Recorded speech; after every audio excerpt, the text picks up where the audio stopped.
Argentina. Eu torci para o Messi. Nunca tinha sido campeão numa Copa, nunca tinha ganho uma Copa. Argentina, cadê o hino da Argentina? Tem que pôr o hino da Argentina. A Argentina é campeã. Olha, já imaginou lá? Se fosse no Brasil, eu acho que o Pelinho não iria trabalhar hoje. Cadê o tango? Pega um tango aí. Ó, pega um tango aí. A Luana sabe dançar tango.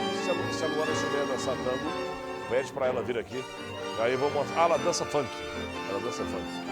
Sobe aí, deixa eu ver. Sobe.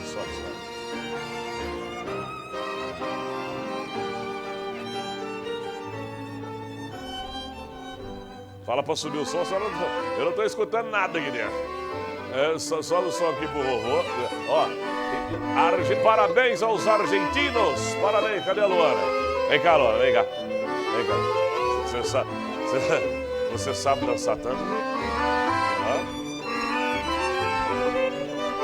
Isso aqui é forró. Vamos lá. Presta atenção, só.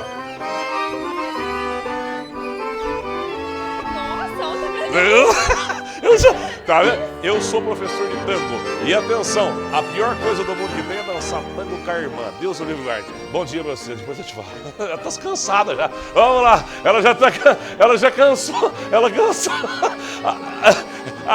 Ô Sander, essa juventude tá moída. Ô Sander, tá cansada, essa juventude tá cansada. Não, tô falando pra vocês têm que parar de comer miojo e comer carne gorda, né? Beiço de porco, comer comida com gordura, que dá sustância, viu? Você fica só no miojo, eu só dei uma parpada, ai, eu tô bufando.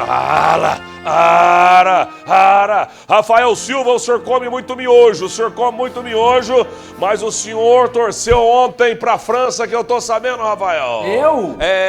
Jamais torci pra Argentina. O senhor falou pra mim que torceu pro Mbappé. Não, senhor, volta a fita aí de sexta-feira, quinta-feira você vai ver, viu? O senhor é um francês. Não, torci pra Argentina ontem. Aliás, eu vou te dizer uma coisa, viu? Um dos melhores jogos da Copa do Mundo, viu? É verdade? Foi, Guto. Foi muito bom, viu? Eu te dou R$100 agora. Se o Guto falar, eu vou ir dar uma bordoada nele. R$100 agora pra você falar quanto ficou o jogo no tempo normal. Fala aí pra nós. Seu mentiroso. 2-2. Ô Guto, dá uma bordoada nele aí pra mim. Não! Aí, ô Guto, explica pra ele, Guto, quanto ficou no tempo normal. Fala aí, Guto, fala aí. 3-3. Tá vendo? Ele é mentiroso, esse Rafa. Tira do ar esse francês aí, vestido de argentino. Vai se lascar, rapaz, vai se lascar. Vem comigo. Tá começando o Alterosa